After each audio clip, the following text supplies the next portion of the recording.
Hey everybody, if you ask any professional chef, the thing that they're going to tell you that's more important than anything else when it comes to cooking is organization. Today, what I'm going to do is I'm going to take you through some of the things that I do every time I'm getting ready to cook something to make sure that everything is as easy and efficient as possibly can to limit the amount of stress that I have to go through while cooking the dish. When you're trying to cook something, the last thing in the world that you want to do is run around looking for pans or silverware or ingredients or anything else while you've already started. Things are cooking on the stove, things are in the oven, and you're going around trying to find things to finish up your recipe, and in the meantime everything is overcooking. Then you get stressed and everything just kind of goes down the drain from there. If you follow some of these steps, then you can avoid all that and then just have an enjoyable time, and probably you'll like to cook a lot more knowing all this stuff, just because you don't have to go through all the annoyances that typically go along with it. It's very important to make sure you have everything available and ready to go that you need. And that even includes all the ingredients that you're going to be using to make whatever dish you want to make. And that's not just having them ready, that is making sure you have them. I can't tell you the number of times where I'm already cooking something and maybe I need some basil or something and I thought I had some, and I open the fridge and the basil's been in there too long, or I don't have any, and then I got to run to the store or I've got to send somebody to the store, and either way stuff is cooking, it's not going to be good, so I'm running around. That's no way to do that, and it's going to affect the outcome. You're going to end up overcooking stuff, you're not going to be happy, you're going to want to start over. It's not good, so just don't do that. Be sure to have all the pans that you need ready and at arm's length. If you've got a hanging pot rack like I do, that's really great, because pretty much all my stainless pans are all up there, including all my non-sticks. And I got some ladles hanging up there and everything else. They're all right there. I can just reach up, grab what I need. The lids are with them. No problem. I'm not going to be digging around underneath the sink trying to find something. Make sure your workspace is clean. This is my kitchen. My favorite room in the house. That means have a clean kitchen. Clean everything up. If you got any dishes that are sitting in there, get them cleaned up or get them into the dishwasher and out of the way.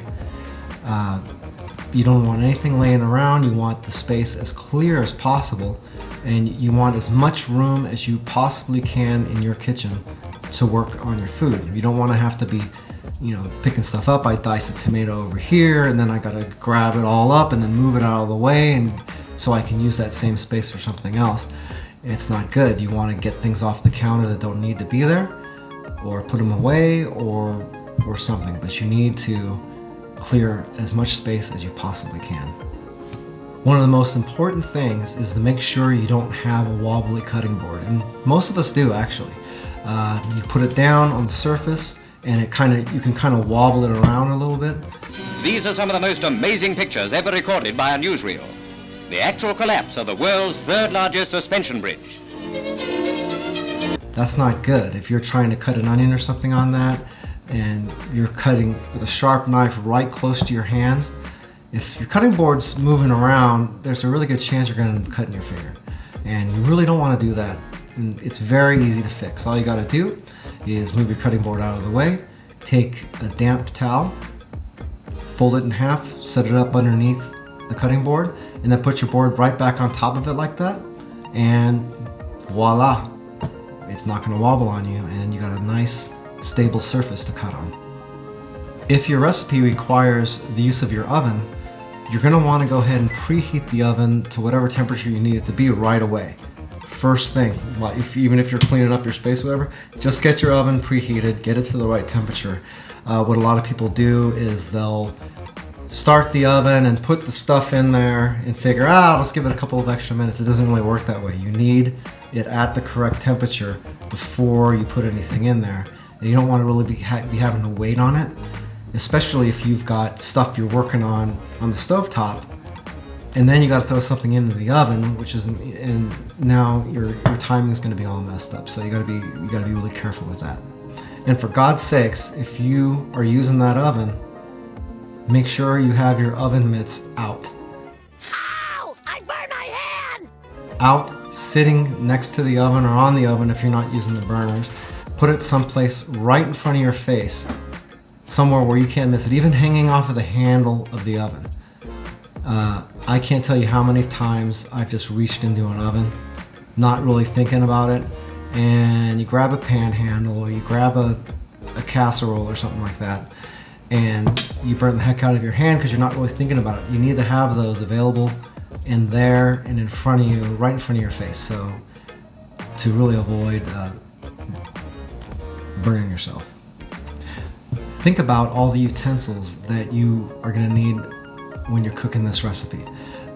Do you need ladles? Do you need serving spoons? Do you need a whisk? Do you need tongs? Have all that stuff out, setting out, ready to go. And especially, a really especially important part is to have some tasting spoons available. If you're cooking for yourself, you just need maybe one or two.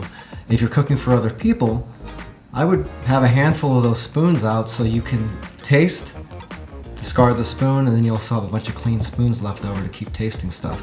Because if you're tasting different sauces, or actually you don't want to be like double dipping or anything, that's not good.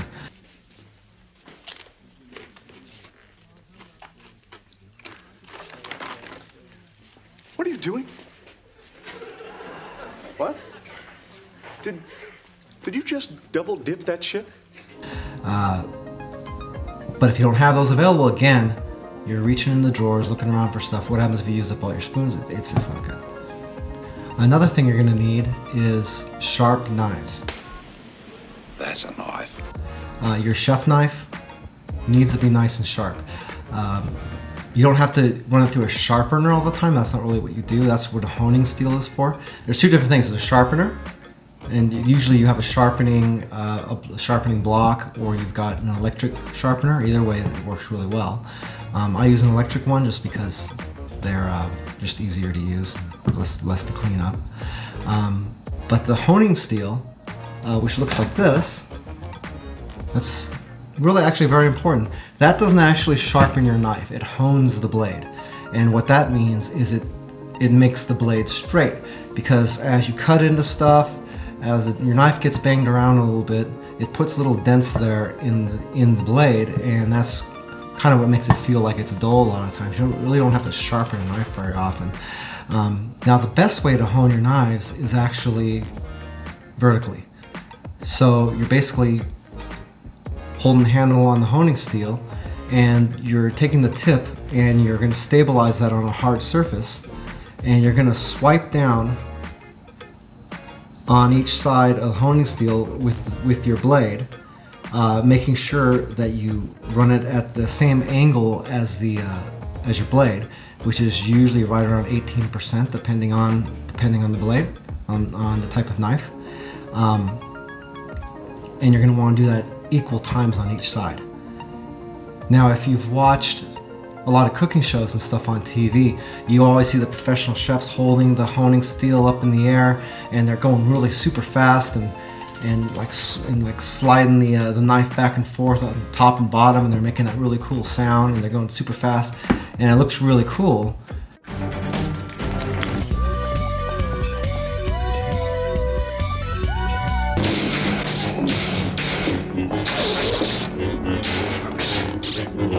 But if you don't know what you're doing, that can actually really damage the blade of your knife, because it's very hard to hold that at a consistent angle that way.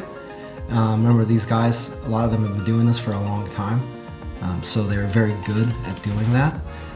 But it's really much more efficient to do it the first way, not that way, even though it looks really cool. Okay, so once you have everything ready to go, you can get started cooking in an efficient manner. And trust me, it's going to save you so much time and so much aggravation.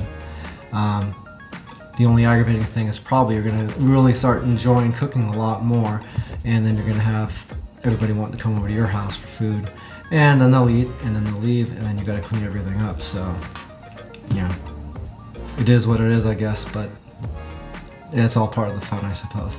So remember, check back with the channel here on a regular basis. We're going to be uploading a lot of content here very soon.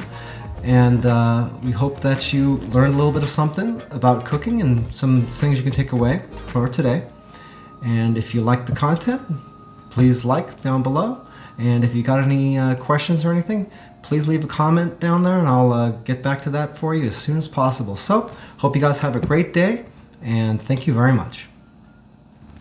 You know, they say if you can't say anything nice, don't say anything at all.